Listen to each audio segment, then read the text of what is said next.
بسم اللہ الرحمن الرحیم۔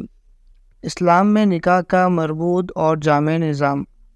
نکاح نسل انسانی کی بقا کا ذریعہ اور خواہش نفسانی کی تکمیل کا مہذب طریقہ ہے۔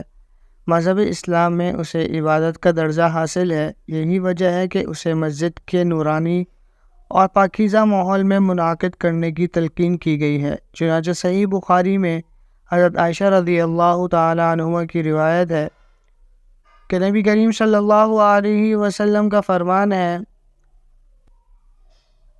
نکاح اعلانیہ طور پر کرو اور مسجد میں اس کا اہتمام کرو۔ خود نبی کریم صلی اللہ علیہ وسلم نے افضل المساجد یعنی مسجد حرام میں حضرت میمونہ رضی اللہ تعالی عنہا سے رشتہ ازدواج منسلک کیا تھا۔ نیز اس پر پرمسرت موقع پر خطبہ مسنونہ کے ذریعے اللہ تعالیٰ اور اس کے رسول صلی اللہ علیہ وسلم کی حمد و ثنا اور قول سدید اور تقوی ورع کی نصیحت نکاح کے مذہبی تشخص کو اجاگر کرتی ہیں اور اس کی عبودیت کے پہلو کو عیاں کرتی ہیں۔ اس کے برعکس کفار کے ہاں نکاح محض نفس رانی اور خواہش پرستی کا نام ہے، اس لیے وہ رقص و سرود کی محفلیں اور معصیت کے متعفن زدہ ماحول میں اس کی تقریب کا انتظام کرتے ہیں۔ نکاح کی اہمیت۔ اللہ رب العزت نے انسان کو رشتوں کی جس خوبصورت لڑی میں پرویا ہے، ان میں ایک اہم رشتہ عقد نکاح کے ذریعے زوجین میں طے پانے والی نسبت ہے۔ اللہ رب العزت نے قرآن کریم میں اس رشتے کو نسبی رشتے کے ساتھ مقام نعمت میں ذکر فرمایا۔ چنانچہ سورۃ الفرقان میں ارشاد باری تعالی ہے، اعوذ باللہ من الشیطان الرجیم وهو الذی خلق من الماء بشرا فجعله نسبا وصہرا، اور وہ اللہ ایسی ذات ہے جس نے پانی سے انسان کو پیدا کیا اور اس کو خاندان والا اور سسرال والا بنایا۔ نکاح نبی کریم صلی اللہ علیہ وسلم کی مرغوب چیزوں میں سے ایک ہے۔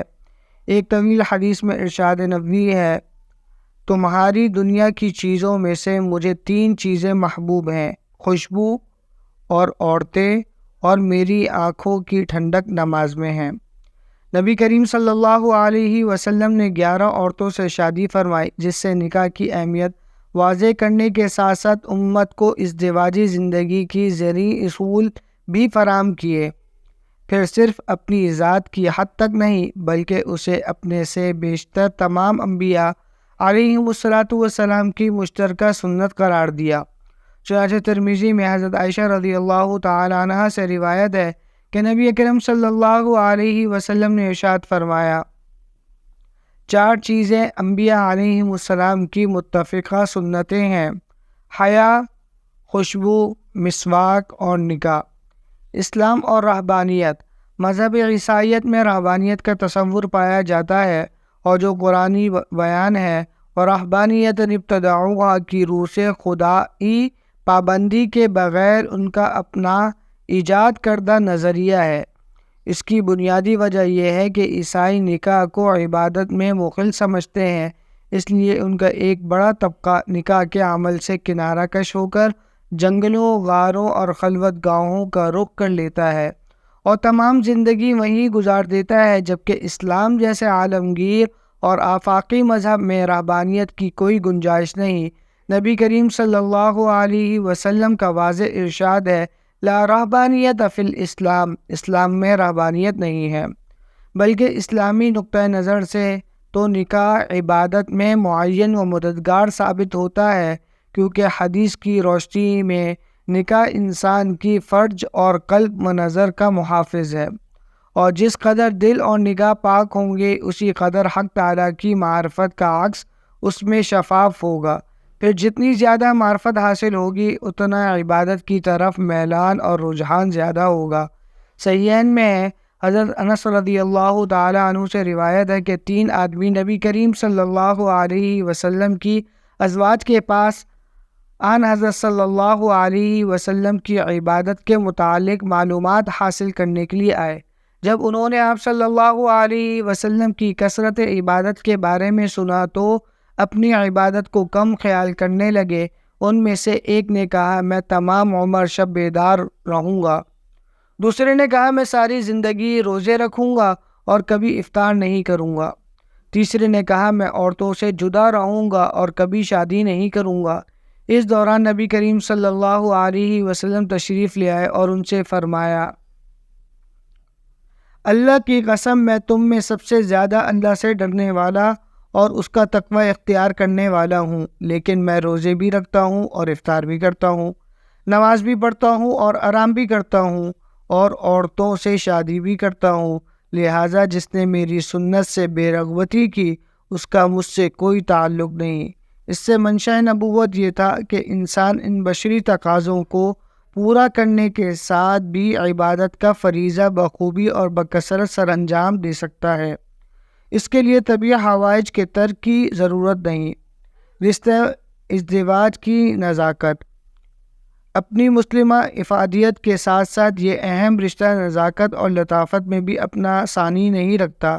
سنجیدگی، مذاق، غصے، پیار، اجبار اور اختیار میں ایک لفظ قبول سے یہ قائم ہو جاتا ہے، اور ان تمام صورتوں میں ایک لفظ طلاق یا اس کے ہم معنی کنائی لفظ سے برسا برس پر محیط تعلق پاش ہو جاتا ہے۔ ایک لہجے میں اپنائیت سے اجنبیت سے اپنائیت کا طویل سفر طے کرنے میں اس کا کوئی بدل نہیں، لہٰذا کسی لمحے بھی اس کے نزاکتی پہلو کو نظر انداز نہیں کرنا چاہیے، ورنہ آتش غصب میں مشتعل ہو کر کیا گیا کوئی بھی جذباتی فیصلہ ہنستے بستے گھر کو ویران کر کے اپنی اور اپنے اہل و عیال کی زندگی کو حسرت و ندامت کے اس تاریک غار میں دھکیل سکتا ہے جہاں سے واپسی کا سفر ناممکن ہو جاتا ہے۔ قرآنی فیصلے الذی بیدہ عقدۃ النکاح کے مطابق اس رشتے کے قیام اور انہدام کی ڈوری مرد کے ہاتھ میں پکڑائی ہے۔ اس اختیار کا ناجائز اور بے موقع استعمال کر کے اپنی عزت تک قربان کر دینے والی اور خاوند کی دلجوئی کے لیے ہر جتن کر دینے والی رفیقہ حیات کے ساتھ یہ نازیبا سلوک شرعاً اور عقلاً کسی طرح بھی درست نہیں ہے۔ چنانچہ سنن ابی داؤد اور سنن ابن ماجہ میں حضرت ابن عمر رضی اللہ تعالی عنہما سے روایت ہے کہ نبی کریم صلی اللہ علیہ وسلم نے فرمایا، ابغض الحلال الی اللہ تعالی الطلاق، اللہ تعالیٰ کے نزدیک حلال چیزوں میں سب سے زیادہ مقبول چیز طلاق ہے۔ نکاح میں سادگی۔ نکاح چونکہ ہر امیر و غریب اور مرد و زن کی یکساں بشری ضرورت ہے، اس لیے شریعت اسلامیہ نے اس کو سادگی کے ساتھ منعقد کرنے اور خواہ مخواہ کے تکلفات سے دور رکھنے کی ہدایت کی ہے۔ شعبۃ ایمان میں حضرت عائشہ رضی اللہ تعالیٰ عنہ کی روایت ہے، نبی کریم صلی اللہ علیہ وسلم کا فرمان ہے، اعظم النکاح برکۃ ایسرہ موعونہ، سب سے زیادہ بابرکت نکاح وہ ہے جس میں کم تکلف ہو۔ بدقسمتی سے سادگی اور بے تکلفی کی اس اہم دینی ہدایت کو ہمارے مسلم معاشرے میں یکسر نظر انداز کر کے اس طبعی اور فطری عمل کو مشکل سے مشکل تر بنا دیا گیا ہے۔ متحدہ ہندوستان میں 10 صدیوں پر محیط اسلامی سلطنت میں چونکہ ہندو بھی بطور اقلیت کے مسلمانوں کے ساتھ رہے، پھر اسلامی حکومت کے زوال کے بعد سلطنت برطانیہ میں بھی دونوں قومیں ایک ساتھ رہیں، اس لیے ہندوؤں نے کی بھی بہت سی رسومات اور خرافات مسلم سماج کا حصہ بن گئیں، جو تقسیم ہند کے 73 سال بعد بھی بدستور رائج ہیں، جن پر عمل کرنا فرض اور واجب عمل کی حیثیت اختیار کر گیا۔ اس موقع پر رسم حنا، نیوتا، جہیز اور بیسیوں قسم کی غیر عقلی اور غیر شرعی رسومات کی ادا کی جاتی ہیں، جن کے بغیر نکاح کی تقریب کو نامکمل متصور کیا جاتا ہے۔ وقت گزرنے کے ساتھ ساتھ ان میں اضافہ ہو رہا ہے۔ ان رسومات کا نقصان یہ ہے کہ ان کی ادائیگی کے لیے مطلوب رقم نہ ہونے کی وجہ سے قوم کی لاکھوں بچیاں نکاح کی عمر سے متجاوز ہو جاتی ہیں اور شوہر کی صورت میں ایک محفوظ صاحبان سے محروم رہ جاتی ہیں۔ ان کے بے بس والدین کی رات زندگی میں بیٹیوں کو اپنے ہاتھوں سے رخصت کرنے کا خواب سراب بنتے دیکھ کر دکھ اور کرب میں گزرتی ہیں۔ مستعار رقم سے ان رسومات کی ادائیگی کر کے بیٹیاں بیاہ دیں تو تمام عمر قرض کے منڈلاتے سائے ان کی زندگی اجیرن کیے رکھتے ہیں۔